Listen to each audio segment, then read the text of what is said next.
Gerai, padarom garso paskutiniam šio vakaro komikui.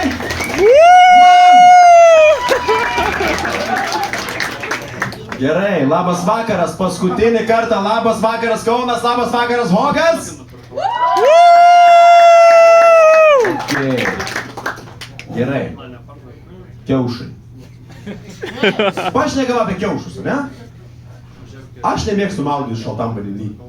Aš tik įlipu į šaltą vandenį, aš einu, viskas normaliai, ir va čia sustoju. Ypač jūrų. Nes ta jūros, ta banga atsiridena, taip kiaušus. Aš taip, oi, gal į pasimatymą pirmą nusiveskit, paskui čia, kaip sakant, kutenkit specialias vietas, ne? Bet aš apie kiaušus turiu vieną tokią hipotezę. Aš turiu hipotezę, kad visi bernai kiaušus kasus taip pat. Kaip tu kasais kiaušus? Ginčas toksai rolas. Tai būtent, va šitaip. Va šitaip. Mes pradedam kaip veržlę užsukinėti, ne? Va taip, sukam. Tada kaip pinigus, va taip, patrina mane toks pinčias. Ir tada pavostam. Kvapas ne visą laiką būna malonus, ne? Nu, bet uostam visą laiką. Nesvarbu, kur būtume, iš tikrųjų. Ta prasme, gali pamatyti bičią stotelį, tiesiog. Atsiprašau, kiek valandų? Jo, aš esu aktorius, ne? Bet nei vienas iš jūsų manęs nežino ir nėra niekur matęs, tai galit spręsti, kaip man pavyksta castingai, ne? Aš dažnai bandau, būna kartais dalyvauju castinguose į kiną, į serialą, ne? Ir kas nežino, kaip veikia castingai, tai veikia tas pats, taip pat kaip susitikinėti su panom, ne?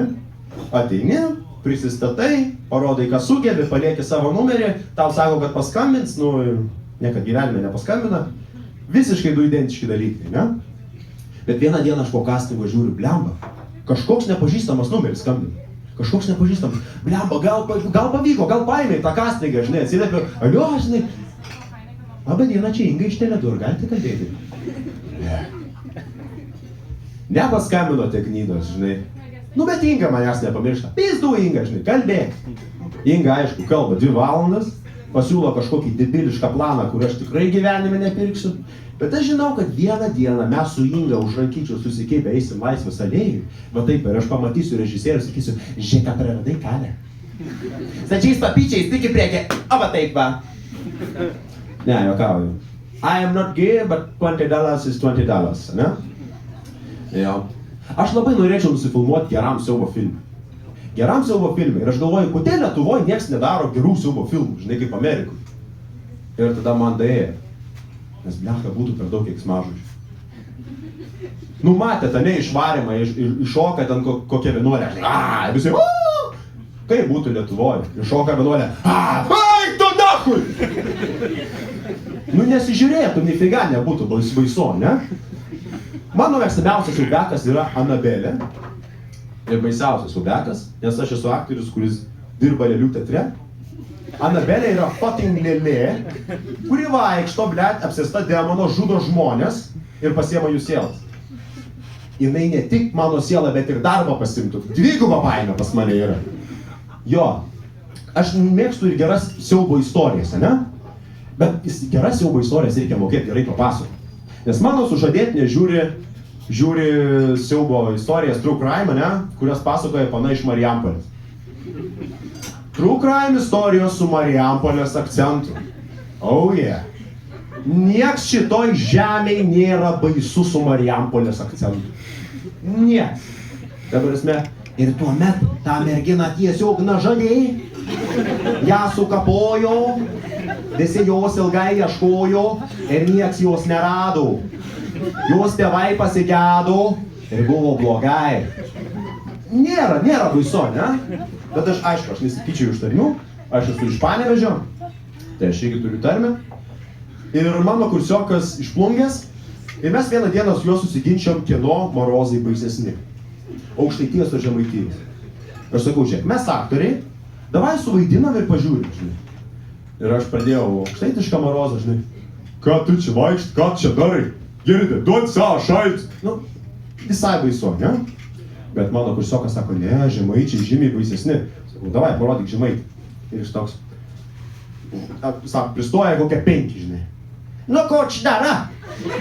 A tu žinai, kur tu esi? Tu mano rajone vaikšta.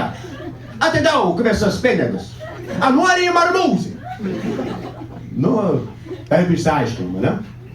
Bet jo, aš nesuprantu siaubekų kartais, nes demonai apsėda žmonės, ne? Nafik jie tos žmonės apsėda. Demonai net nesugeba atsakyti patys. Jis ateina, demonas sako, pasimsiu tavo sielą. Ok. Tu pasimsi mano sielą. Tas pats klausimas. Nahui tau nereikalinga. Nahui. Kankinsiu amžinai. Ok. Tu amžinai mane kankinsi. Tave patį užpis. Ne, nu ta prasme įsivaizduokit, pragarė tegu katile, žinai, tas demonas sušakė mane. Ir aš au. Nes jau visam žinybė eina, jų skausmo jutikliai, visi atbūkė, žinai, au, visi, Girdė? Kiek dar liko? Visam žinybė. Och tu kurva, au. Girdė? A kiek tau moka? Ai, nahui šitą darbą užpysiu. Kažkas susirasi naują, eisiu boltą dirbti. Jo, nu, visiškai nesuprantu tokių dalykų, iš tikrųjų. Jo, aš šiaip esu tinginys. Aš tikrai esu tinginys. Ir aš supratau šitą iš to fakto, kad mano draugelis sugebėjo susirasti žmoną, ne paną, žmoną iš Dominikos Respublikos. Jis per badų programėlę susirado paną ir važiavo į Karibų jūrą, plaukė pas moterį, kurios gyvenime nebuvo matęs. Aš iš Panevėžio. Man patiko pana iš Ukmergės. Man buvo per toli. Aš ant tiek esu tinginys, visiškai tinginys. Draugo senelis sirgo Alzheimeriu. Nu ir jis kėlė, ta prasme, problemas visai šeimai, kėlė pavojų, yra šokė su kirviu, viską. Bet bairis tame, kad kiekvieną kartą, kai iškviesdavo medikus tam seneliui, atvažiuodavo medikai ir tas senelis pradėdavo elgtis adekvačiai, gal jim kavos, gal jim arbatos, viską, žinai. Ir mano draugas sako, aš nežinau, ką daryti. Ta prasme, niekaip negalim įrodyti, kad mano senelis turi Alzheimerį, žinai. Sakau, žiūrėk, kitą kartą, kai atvažiuos medikai, gers arbatėlę su tavo seneliu, sakyk medikam, žiūrėkit. Ir išeik persirengęs Landsbergiu. Ir žiūrėk tiesiog gerą veiksmo filmą. Kaip tavo senelį pakuoja ir kaip jis klykia apie pavoktą šiferį. Geras veiksmo filmas su Briusu Willisu, nes tam irgi demencija yra. Jo. Aš iš tikrųjų nelabai galiu tyčiotis iš senų žmonių, nes aš pats jaučiu, kad aš senstu. Aš pradėjau skūstis viskuo. Vilniui sumokėjau 10 eurų už parkavimą, kaip aš skundžiaus. Kauno senamiestį buvau vakar. Paperdžiau taršos mokestį reikėjo sumokėti. Absurdas kažkoks, ta prasme, visiškai. Ne?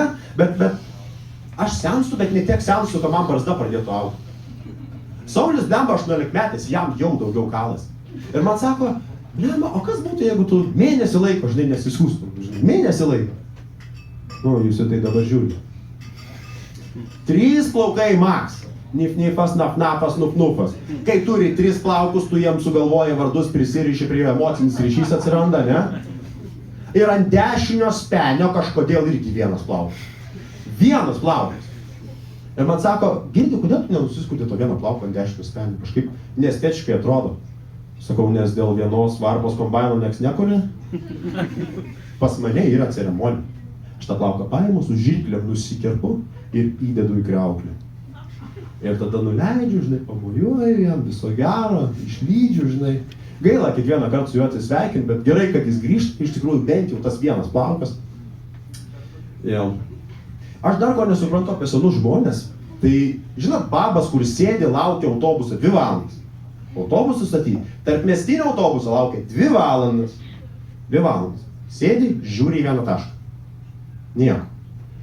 Bet tik jos įlips į mikriuką, su tavim aišku, ir tik tas mikriukas pajudės į kitą miestą, kai jau visos durys susidarys, baba atsidaro buterbrodų blemba krūvo. Dėžutė atsidaro buterbrodų per visą autobusą.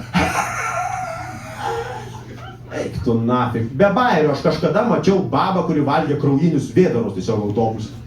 Eik tu nafik, ta prasme, ir nieko negali pasakyti. Bet blogiausias dalykas, kad ta baba, kuri valgo tuos buterbrodus, tuos kraujinius vėdarus, visą laiką pasilenks tau į ausį pasakyti kažkokią tai paslaptį. O tu žinai, visą laiką pasidalins paslaptim. Gerai, ačiū labai. Aš buvau Augis, ačiū už dėmesį, ačiū, kad atėjote šitą vakarą. Tikiuosi, kad susimatysim kitam vakare.